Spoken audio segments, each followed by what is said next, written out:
Feeling overwhelmed booking Lightning Lanes in Disney World? Don't worry, I've got you. In this quick and easy guide, I will break it all down for you so that you can book your Lightning Lanes with confidence, no matter the time of year you're going, no matter the size of your party. And I'm gonna do it in under 10 minutes. Are you ready? Here we go.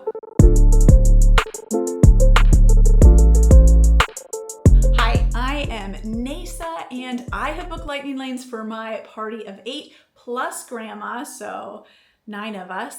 I've also booked Lightning Lanes for just a friend and I to go, so groups of all sizes.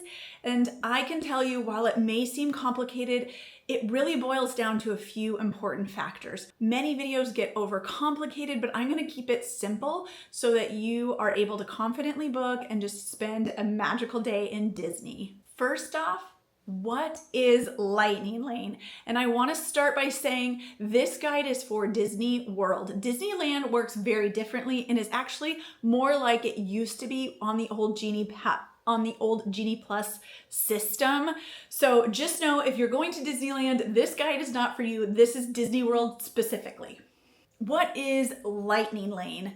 And the whole name is Lightning Lane Multipass, Lightning Lane Single Pass. It's like, could they come up with longer names? I don't know. Anyway, all that to say, Lightning Lane is a paid service that allows you to skip the lines at select rides and attractions. That's kind of the stand. Here it is. Now, Lightning Lane Multipass is a you pay one fee, and it gives you access to many rides across all 4 parks that you can ride one time per day. Single pass, you pay for a single ride of one particular ride. They are all listed on the website in the app, so you can find them there. But know that it is specific rides and attractions for multipass, and the single pass is for certain rides. For example, Tron and Seven Dwarfs Mine Train and Magic Kingdom are single pass rides. To ride them, you either have to get in the standby queue or you pay a single price. The price depends on the day and how busy it is, and it can vary. Multipass varies on which park you're starting at, which we'll kind of get to later, but just know pricing can vary. Magic Kingdom is one of the most expensive parks. Animal Kingdom is the least expensive park. Okay. The other thing to know about multipass, because most of this we're going to be talking about multipass. It's the most confusing. Single pass, I think people get pretty straight on. Multipasses, you can book 3 Lightning Lanes and hold on to 3 Lightning Lanes at any given time. There's restrictions and stipulations, and we'll get into the nitty-gritty shortly about initial booking, but note, as soon as you tap into any ride of your multipass, you can book another one. So you can have 3 multipass at any given time. Also note that when you book a certain time, or when you book a multipass, it will give you an hour-long window from which you can go back. It's a return window. So if you're booking something and it's 9:30, your window would be 9:30 to 10:30 to get on that ride. Okay? Still with me? Great. All right, we know that there's Lightning Lanes. We know that there's single pass Lightning Lanes. The next difference is a resort guest versus a non-resort guest. This is a big difference. However, it only applies to the initial booking when you first book your Lightning Lanes. As a resort guest, so staying at a Disney property or select Good Neighbor hotels, you can book your Lightning Lanes for the duration of your stay, up to 10 days of that stay. If you're staying for 3 weeks, you won't be able to do the whole 3 weeks. But for that, it might be 14 days. I will double check that. But you can book all your Lightning Lanes 7 days prior to your check-in date. That's amazing. And if you're doing a split stay, it doesn't matter. It's the whole time. That doesn't affect it, which is really nice. As a non-resort guest, say staying in an Airbnb, staying off property, as an annual pass holder, say, or you're just from Florida, you're going for the day, you can book 3 days prior to your reservation. That is the biggest difference. Once you are in the parks, however, those go away. It doesn't matter. Everyone has the same access to the Lightning Lanes that are available, whether you're staying on property or off property. The next thing to know there are tiers of rides, tier 1 and tier 2. However, again, this only applies to that initial booking of your Lightning Lanes. So every park except Animal Kingdom does not have a lot of rides. They have no tiers. They have a tier 1 and tier 2. You are able in your initial booking to book 1 tier 1 and 2 tier 2 rides. Tier 1 means they're the most popular rides. They are the ones that you're going to want. You can book 1 of those to begin with and 2 tier 2s. As soon to make up your 3 lightning lanes. Of course, you could do 3 tier 2s if you wanted, but I wouldn't recommend it, and we'll get down to strategy very shortly. But knowing that as soon as you tap in to any ride, it could be a tier 1 ride like Teacups. It could be a tier 2 ride like Teacups, or it could be a tier 1 ride like Tiana's Bayou. It doesn't matter. As soon as you tap into it, you can now book another lightning lane of any tier. All tiers go away at that point. You're also able to book lightning lanes at another park. It doesn't matter if you booked your initial 3 rides at Animal Kingdom and paid that Animal Kingdom price. As soon as you're tapped into a ride, you can now book a ride at Hollywood Studios, at Epcot, without paying additional money for those multi-pass rides. Of course, availability will vary and it will be hard to get some of those rides, but note that you are able to. You are also, as soon as you tap into a ride, again, that means you've scanned into a ride, you're about to go on that ride. You can book your 3rd ride. You can also modify your other 2 rides into tier 1s if you wanted, because all the tiers go away. Okay, so knowing that there's multiple tiers will help you, but that it only applies to that initial booking until you tap into a ride and then they all go away. Easy? Still with me? Fantastic. I created a planning guide to help you in booking those initial lightning lanes and understanding which are tier 1 and tier 2 and which ones you're going to want to book with. I've got a link in the description that you're able to grab that. I use it for my own family booking. It just helps keep the stress away because it kind of can get crazy on that initial booking, and that way I know what I'm hoping to go for. So more details on that in the description for you, but there. Another thing that I want you to really understand about lightning lanes, and this was something that my family missed when it was Genie Plus, we didn't understand, but so this is a big one. Rides can run out of lightning lanes for the day.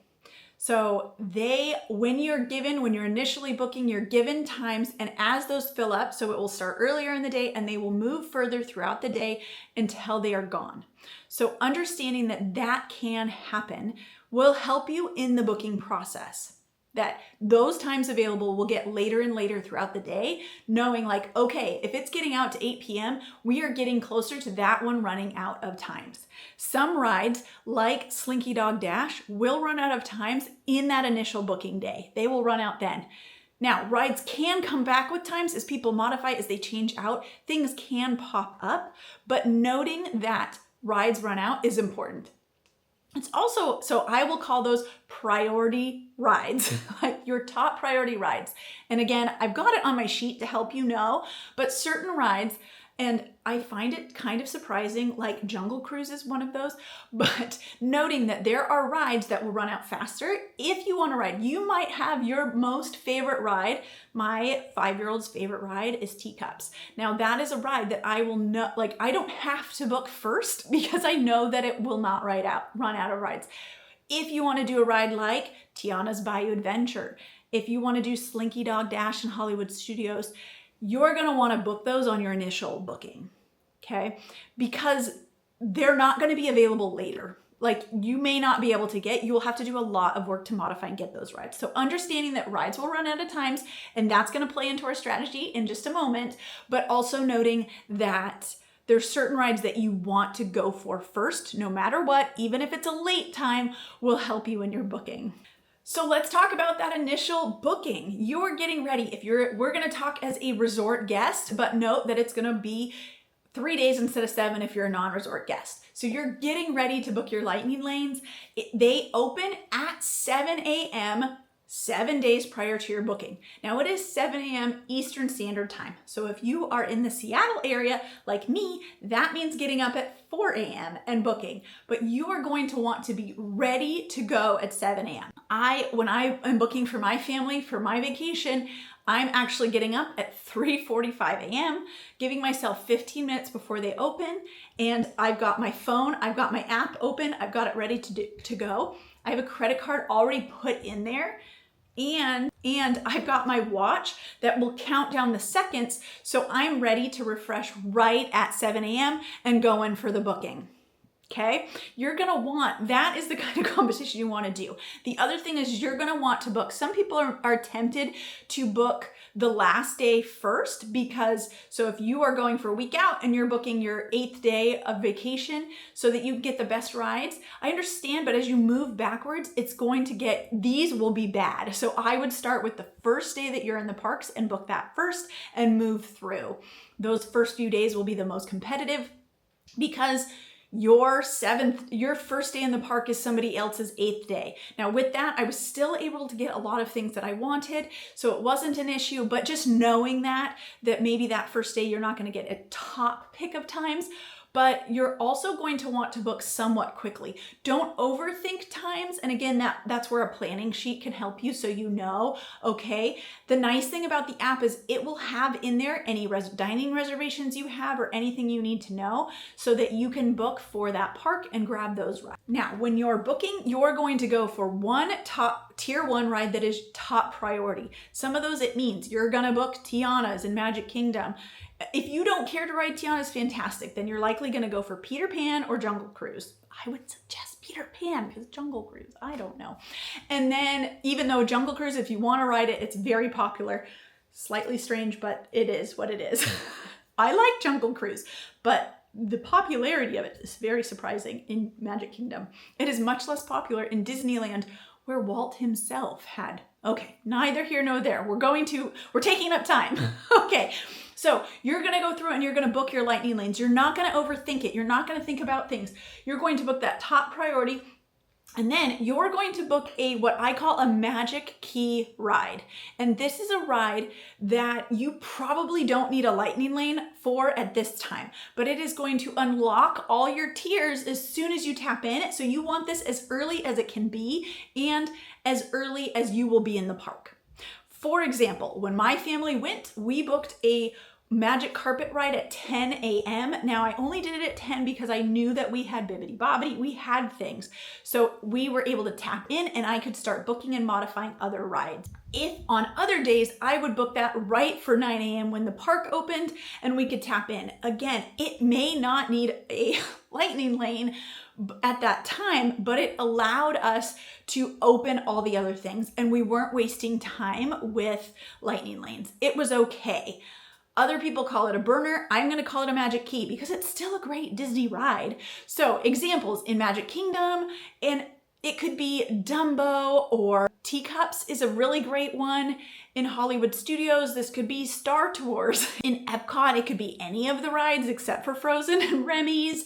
And in Animal Kingdom, again, any of the rides that you can get earlier. That Animal Kingdom's its own, there's only 8 rides. It's pretty easy to get all of them there if you're booking Lightning Lanes. So you're gonna have those, and then that third ride, anything you want. So knowing, again, having it planned out, you're gonna grab those, you're gonna get them booked, and then you're gonna move on to your next day. It's gonna be a big credit card charge. Again, think, I booked for 9 people, all of our individual Lightning Lanes and our multi-pass for 5 park days. It was pricey. Also, I want you to know that the the single pass Lightning Lanes are booked at the same time. You're just gonna check, yes, the planning sheet that I have will help you note, yes, I want to get single pass for this park. I'm getting Tron, I'm getting Seven Dwarfs, or I'm getting Guardians of the Galaxy, whatnot, so that you're going to get those booked. You can modify times later. You're just going to lock things in for now and then move through and do the next days. Again, you can modify rides, so don't get stressed over the things, over different times and hours. Now that you've got all your Lightning Lanes booked for the week, and you can look over the next week and see if you can modify things, it's great. You can always modify. I'm going to tell you, do not cancel anything, only modify, because if you cancel, someone else is going to snag that Lightning Lane. So just modify it, and you can see if you're able to get an earlier time. And that's done by clicking the 3 dots in the corner of the ride, and it'll say, yes, I can modify to an earlier time, or I can modify to to a different ride. But note, when you initially book, you can't modify to another park. Those first 3 rides must be all at the same park. However, once you're in that park, now we're gonna jump. You're on vacation. You're ready to go have a great time. This is all that you need to know. Are you ready? Okay. You need to remember that Lightning lanes sell out. So as you look at rides, if they're getting later and later and later, you're going to want to snag that one. That is how you will know it is time to grab that ride. You can start modifying to top priorities for your family, what you really want to ride, and grabbing those. But looking at the other rides like, oh, if we want to ride Rock and Roller Coaster, it's starting to get out several hours. We're going to want to grab that one next. Even if we still really want to do Alien Swirling Saucers, that one's not going to move. So paying attention to the app and where times are will be your biggest lifesaver. Just know, okay, they're getting later. I better grab this one and make adjustments. Okay. That's all that you really need to know about Lightning lanes. You can modify them. They run at a time. So pay attention to that. And then just have a great time. You can get lucky. I got lucky on a day we weren't going to Magic Kingdom. We decided to hop there later in the day, and I had been really wanting to go ride Tiana's. I hadn't ridden it yet, so I kept modifying and looking for it and looking for it. And when I was waiting in other lines, while we were waiting for dinner, things like that, and I was able to snag a last minute 9 o'clock time when we were there and got to ride it. So don't give up hope, but know that you can have a great trip without spending all your time on your phone. You can master Lightning lanes. Okay, so I know I said I'd keep this video under 10 minutes and I'm at 16 minutes, but before ending this video, I want to walk you through booking my own Lightning lane so you can see exactly what the process looks like in the My Disney Experience app.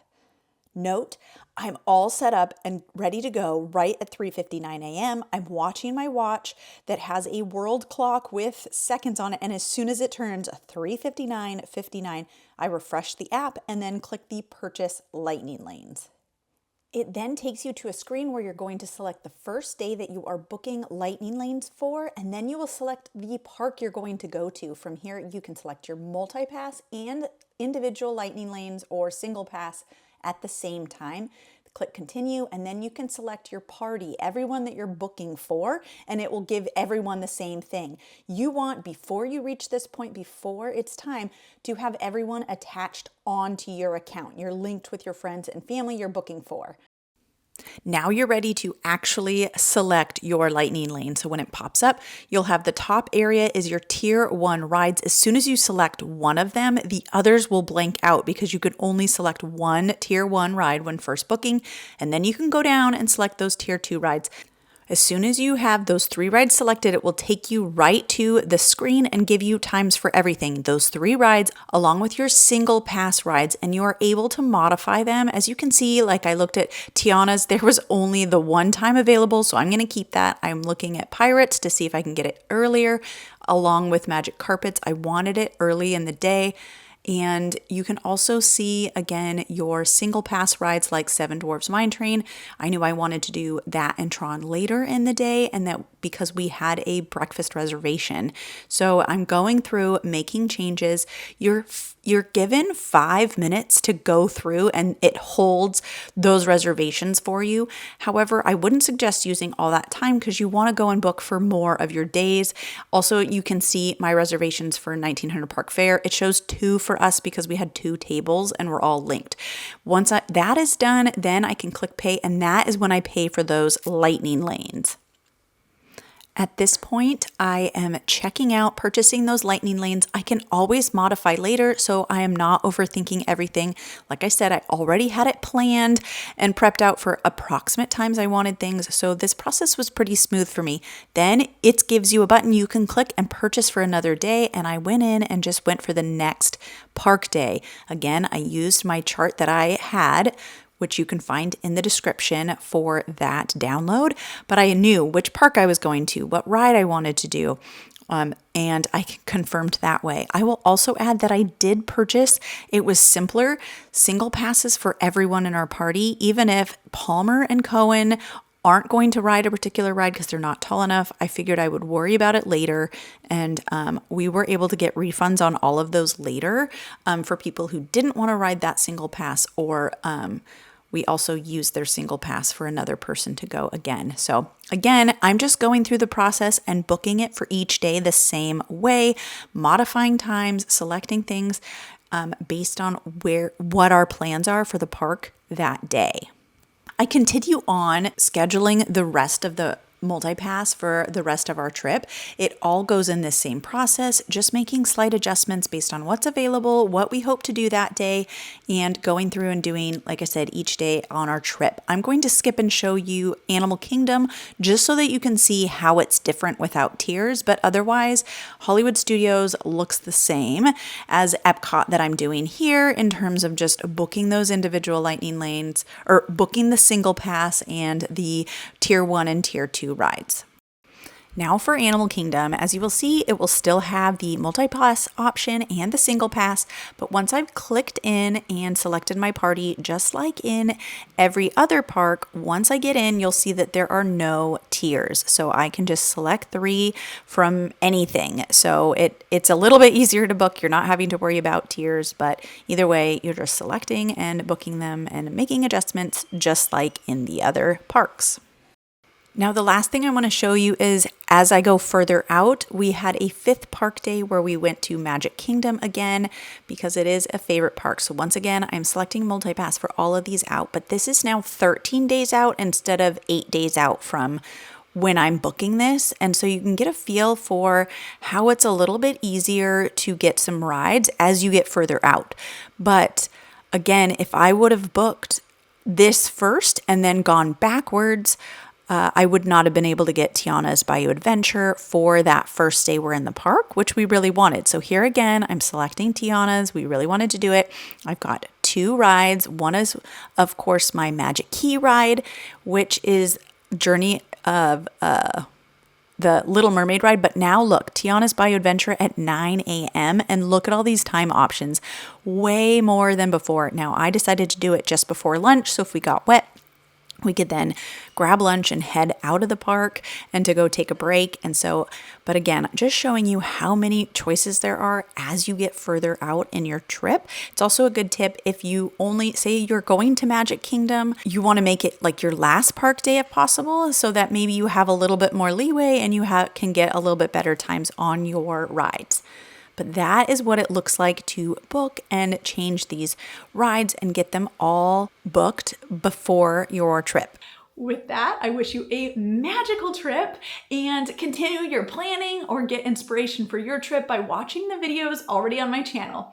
I'll see you in the next one.